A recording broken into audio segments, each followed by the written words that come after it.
long after the cameras are gone, long after the crowd stop coming by. They will bear the burden of an empty chair in the house. They will bear the burden of memories that will not ever leave them. At a funeral built to celebrate an 18-year-old's life, $100,000 got put on the table in a single afternoon.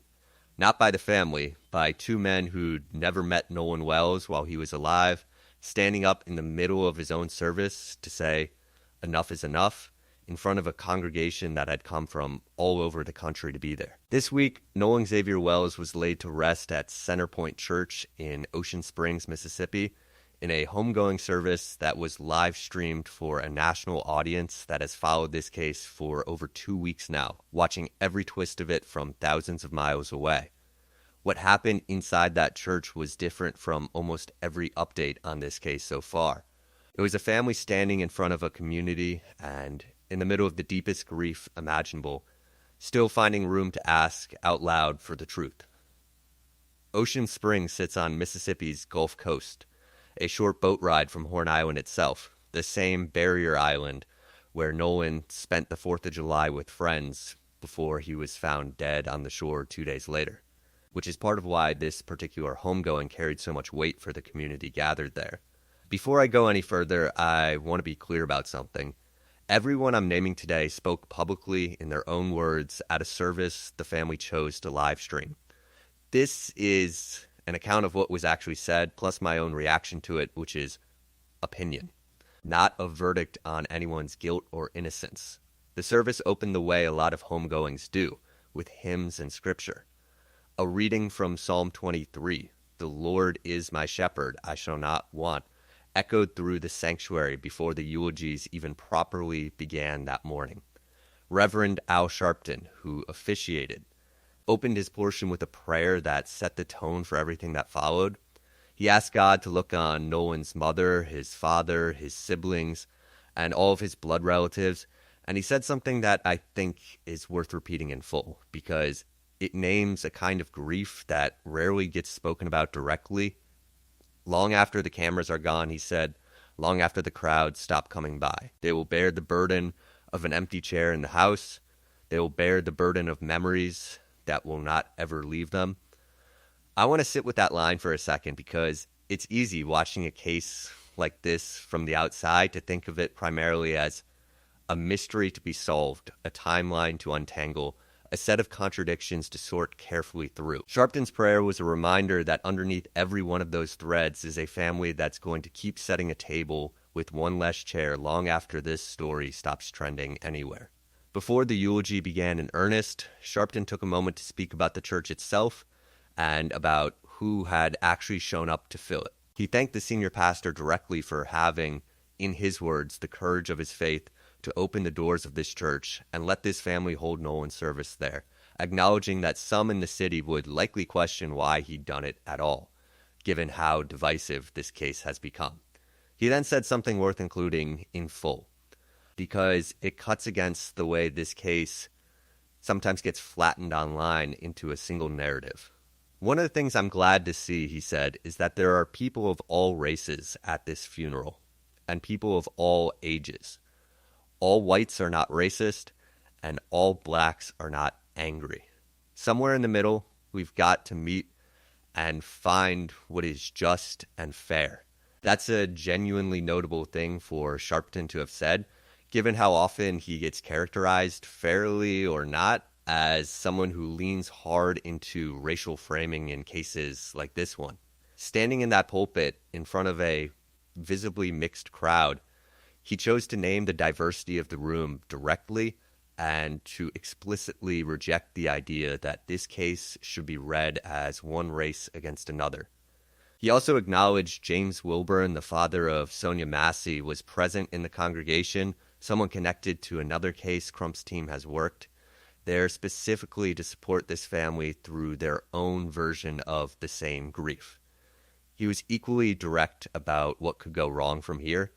Since the day Nolan's parents first came to the National Action Network's Harlem headquarters and told their story as they understood it at the time, Sharpton said he thought every day since about what this case could mean, and that whatever it turns out to mean depends entirely on what everyone involved actually does with it.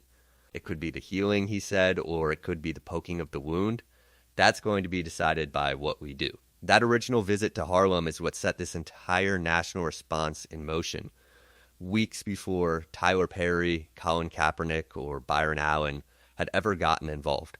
Before the eulogy, Sharpton made a point of stepping back and inviting Nolan's parents, Elmore and Christine, to speak first. He said plainly that no one's emotion at that service should override the emotions of the mother and father, and that everyone there had come to stand with them, not the other way around. Christine spoke first, and her words were some of the most composed, deliberate remarks I've heard from a parent in this position. She thanked God for choosing her and Elmore to be Nolan's parents and for the 18 years they were given with him. She described her son as having a gentle, calming spirit, someone with a way of making people feel seen, welcome, and genuinely valued, someone who could lift another person's confidence with just a few words. She shared something achingly specific that Nolan used to talk about wanting 3 daughters someday. He often told us that one day he wanted to have 3 daughters, that he would name Sophia, Charlotte, and Olivia. She closed by asking everyone listening to keep Nolan's memory alive, to hold him close, to share his stories, and to never once stop saying his name out loud for as long as they lived. Elmore spoke next, and his remarks were looser, more personal, the kind of stories only a father tells.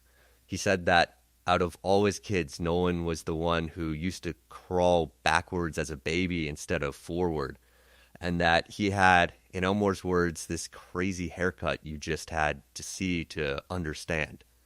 He talked about the constant lectures he'd given Nolan growing up about character, self-respect, self-discipline, and perseverance, and said those lessons hit home with his son at an early age. He remembered the day Nolan first asked to play basketball, despite never having touched one before, practicing on a cheap plastic hoop from Walmart, and how Nolan shocked both his parents on the very first day of tryouts. He talked about Nolan laying the groundwork for his little brother to follow, and about a nickname he'd given him, Mr. Cool Hands, because it seemed like Nolan was catching a touchdown every single game. Elmore also spoke about Nolan's relationship with his younger siblings directly, naming them one by one. He talked about his younger brother, who plays the same position Nolan did, and said Nolan loved him and wanted him to succeed just as much as he had, even without ever competing for the exact same role. He named his other siblings as well, and said that as the oldest, Nolan had wanted the best for all of them, and that Elmore believed his son would have done anything he could to make them happy. Teachers used to call or email the family, he said, just to tell them about something kind Nolan had done for another student, unprompted. And he said that kind of call always warmed both his and Christine's hearts more than almost anything else. Near the end of his remarks, all of Nolan's sisters and brothers were asked to stand together in the church so the congregation could see them and give them, in the words used at the time, their love. None of these details resolve a single open question in this case, and they don't need to. A boy who crawled backwards. 3 names picked out for daughters he never got the chance to have. A dad and son working out drills together on a beach. A brother standing up in a church pew because his sister needed him seen.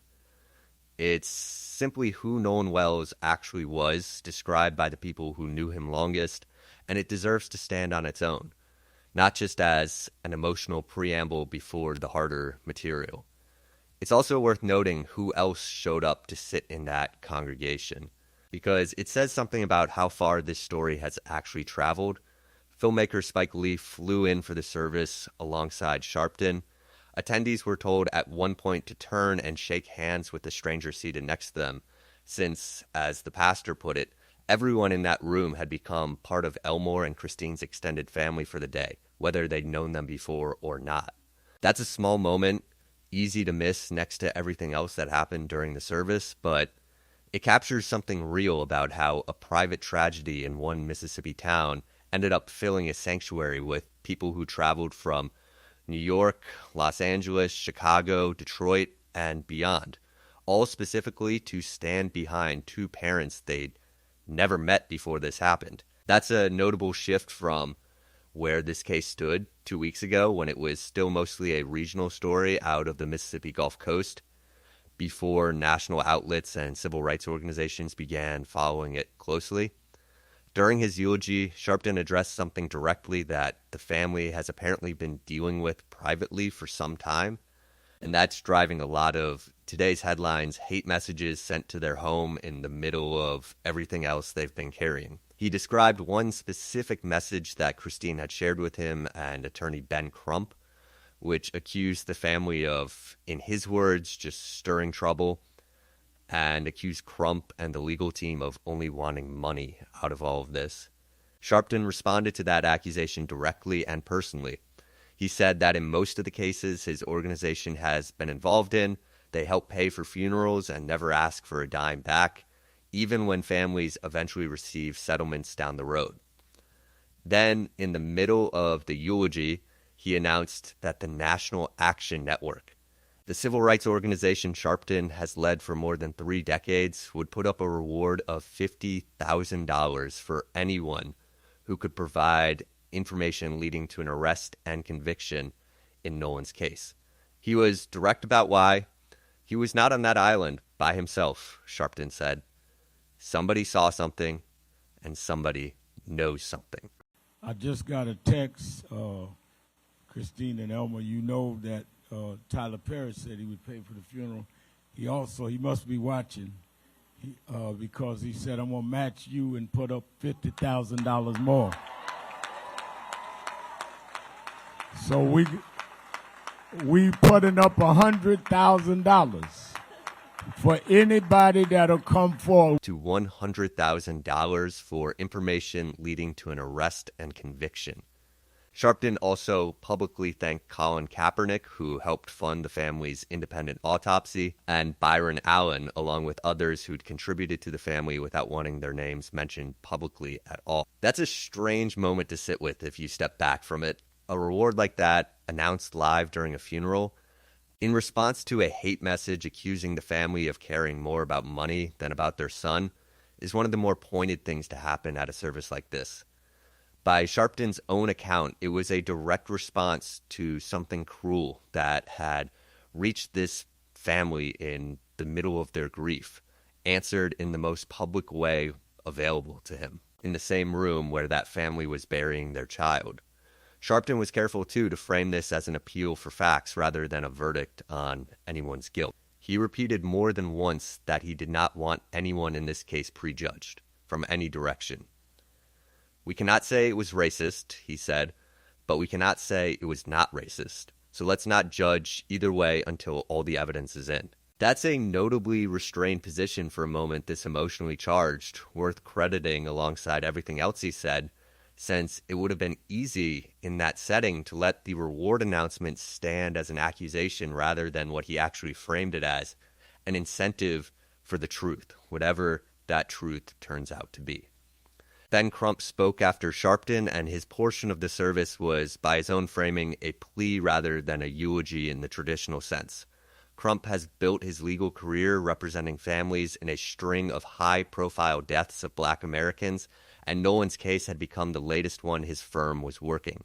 He led the room in a chant of justice for Nolan Wells, said repeatedly, and thanked Sharpton for standing with the family despite what he called insensitive and disrespectful behavior directed at them from people all over the world while they're grieving the worst loss any parent could face. He introduced members of the family's legal and investigative team by name, attorneys Lisa Park, Eric Hertz, Gary Bufkin, and Carlos Moore and Camilla Moore, along with what he described as a group of paralegals, investigators, and activists working the case. He made a direct, specific appeal to anyone who was on Horn Island on July 4th. If you took a picture, he said, if you have a video, if you have anything on Snapchat, come forward. He framed it as a request on behalf of Elmore and especially Christine, saying plainly that any parent would want answers about what happened to their child, that the boat went out The boat came back, and Nolan washed up on the shore 2 days later, dead. Wouldn't you want answers, he asked the room, calling it the least any parent should be able to ask for. Crump also placed Nolan's name alongside others he's represented over the years: Trayvon Martin, Michael Brown, Breonna Taylor, Botham Jean, Stephon Clark, Sonia Massey, describing all of them as children taken from their families under highly questionable circumstances. He made an appeal worth including directly because of how specifically it was framed. Whatever investigation you would want for your own children, he said. Whatever searches you would want done on someone's phone if it were your child, we're asking you to want that same thing for Nolan Wells. Because in a very real sense, he said, Nolan was all of our sons.